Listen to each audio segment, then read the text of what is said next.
Good day, everyone. You're welcome to my YouTube channel. Please, if you are new here, do well to subscribe and click on the notification bell so that you can get updates from us.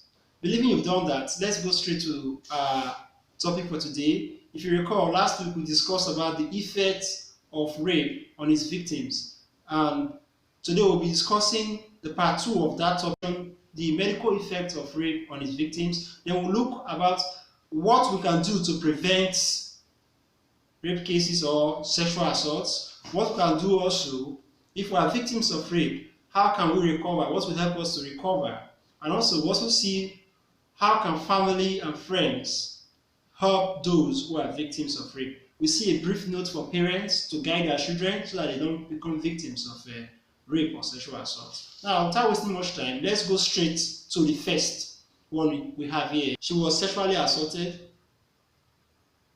when she was going to work. She's a cook, so she had to leave very early in the morning to go to her site to cook.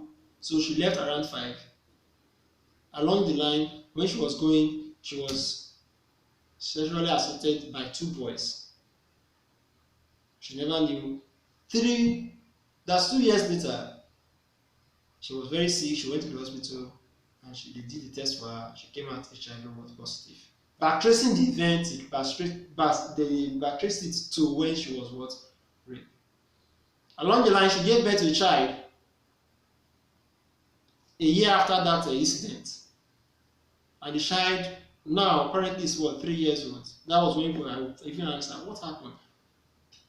The child now is an HIV positive child. Imagine the trauma that woman is passing through. That trauma hasn't even left her.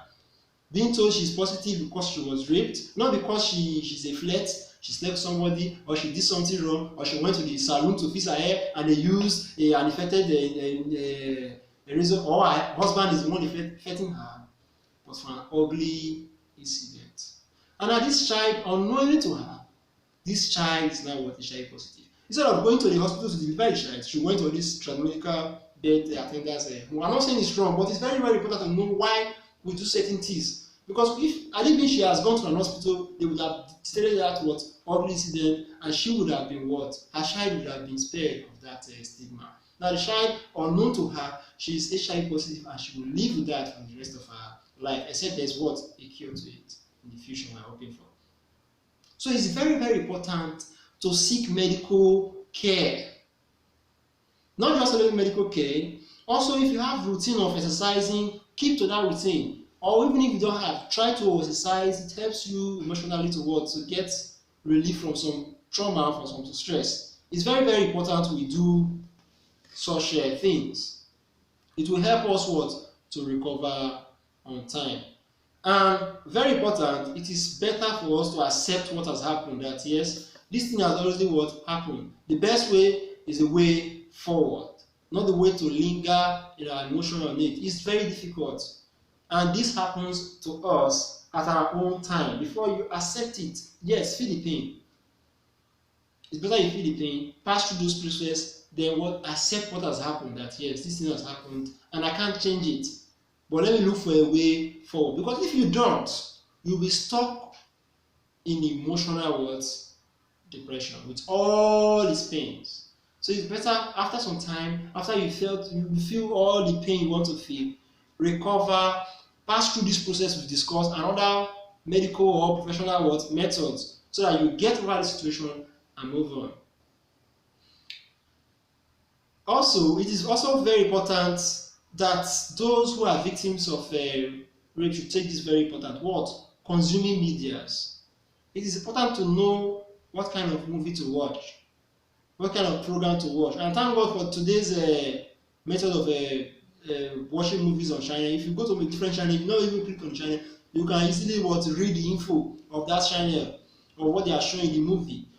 It's very important for them to avoid movies where people are being raped or being sexually assaulted, because it triggers that memory back and they feel such trauma as they feel before. So it's better they avoid such things. And if we are close to them, we also want to avoid such stories or such movies or such books that it can easily trigger such memories. These these are ways we can recover. These and others are ways we can recover from that ugly incident. Now, how can we, as family members and friends, help out those who are rape victims or who are sexually assaulted? How can we help? Now, one way we can help is talking with the survivor and encouraging the survivor. Note that it is very, very disturbing or very difficult for those who are sexually assaulted to speak out to us. It's very, very difficult for them. So if we not understand that it's very, very difficult, we always want to understand their pain. And note, do not be judgmental. Even if you are a parent, your child has been sexually assaulted, he or she has been sexually assaulted. Don't try to be judgmental. Who says you should go to that place? Why do you do this? Why do you do that? The child is down. Emotionally speaking, he or she is down. Spiritually speaking, they are down. It's not time for being judgmental. Leave that for the professionals, the medical doctors, then the psychologists and the rest, or the elders in the church, or the elders in the congregation. Leave that part for them. Don't be judgmental. Try to understand the pain they are passing through and see ways in which you can help them to get over such an event. And how can you do this? You can help them to reach out to national sexual assault hotlines. We have them even here in Nigeria. We don't know. You can help them get it. We can seek medical attention or report such a crime to the police. We can also help these people, or the best way we can also help these people is to listen and to be supportive to them. Listening to them is very, very important because you don't know what they've passed through. And these are some of the recommended phrases we can use. We can use this: I believe you. I believe you. It took a lot of courage for you to tell me about this. That thing may just relax the person's mind because the person does not know how you will react to what he's telling, does not know what you do. But by making such a comment, you will make the person to understand that you feel his or her pain. We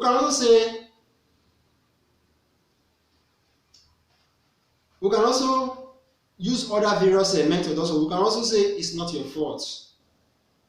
You didn't do anything to deserve this. Saying that comment also relax the mind of the victim. You can also say, you are not alone. I care about you, and I'm here to listen or help you in any way I can.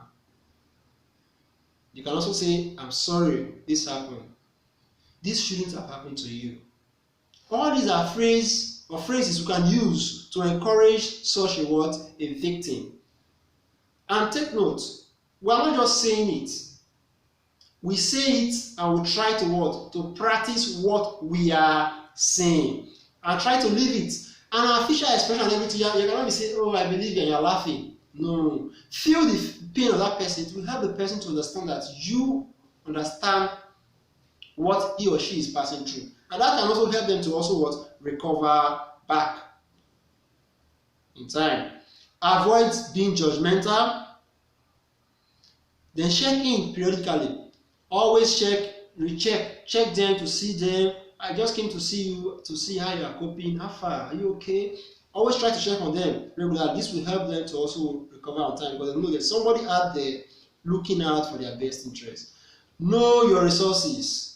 Know how best you can help. If you see that the person opening to you is opening beyond your limit, he said things is saying that you cannot handle, it's better you let in a professional help. Advise you to go for a professional help so that you don't think you can do more than you can do. You don't harm them instead of helping them. Know your resources, know your limits on how to help. Then also another thing you can do is also to self-care for ourselves, to provide self-care for ourselves. Because imagine you're a father, your child came to you and told you that somebody slept with her. That trauma, it can affect us emotionally, mentally, medically in all rounds. So we always want to try to check ourselves to see that we are okay also.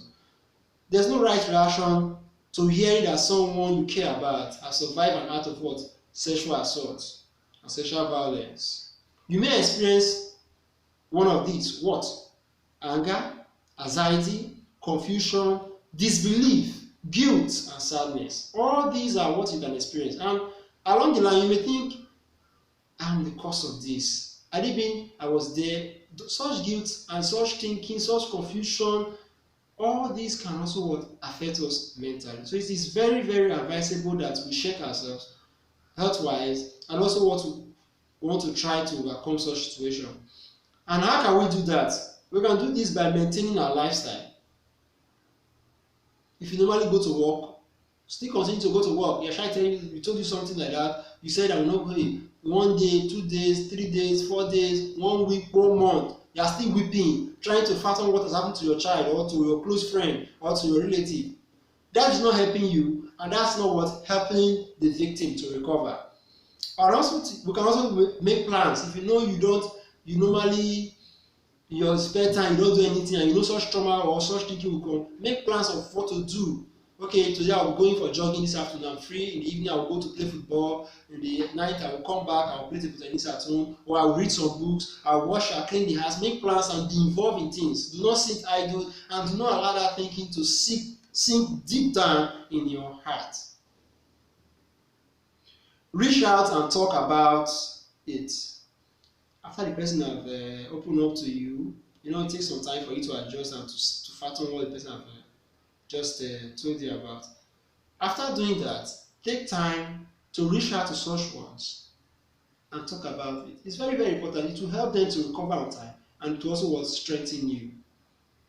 Take time to relax. Take your time to relax. Do not be thinking all through the night you think, daytime you think, you will not sleep. No, relax. Why is all this important? It is important because you need to be strong to strengthen the victim. If you are not strong, you cannot strengthen the victims. So all these are tips families and friends can follow to help those who are sexually assaulted. Being sexually assaulted is very traumatic. We can only but imagine what they are passing through. This topic, I brought up this topic because I am surrounded by people. Majority of people around me, they keep bringing out this complaint that they've been sexually assaulted, they've been raped. I've seen more than 20 people with this same complaint. In fact, I know it's very, very little, but I'm not talking about people I've heard of.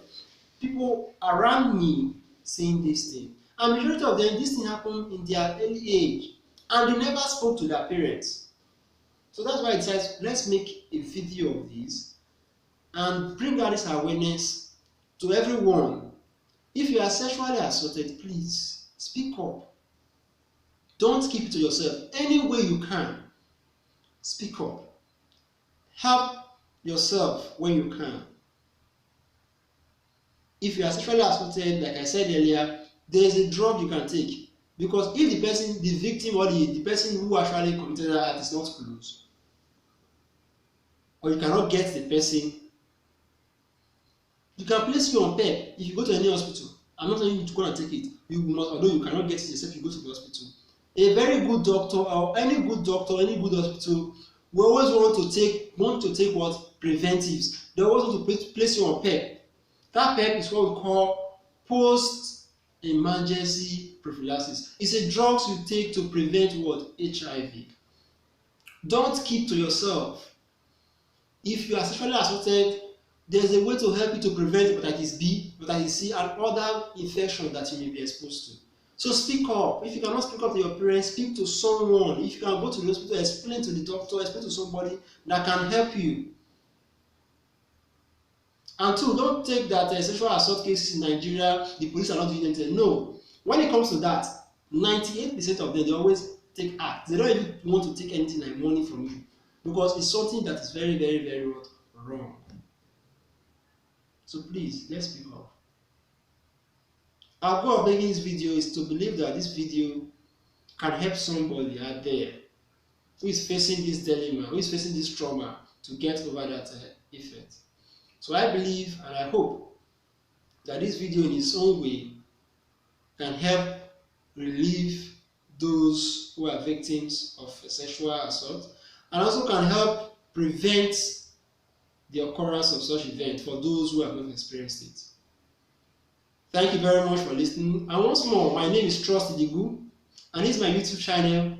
Please subscribe to it, click on the notification bell to get updates from us, and also you can drop a comment on how we can carry out this video to produce more videos, and what you observe about the video. Is it too local? What can we do to improve our video? You can also leave a comment about it. Thank you very much. Once more, my name is Trust Idigu, and I'm signing out.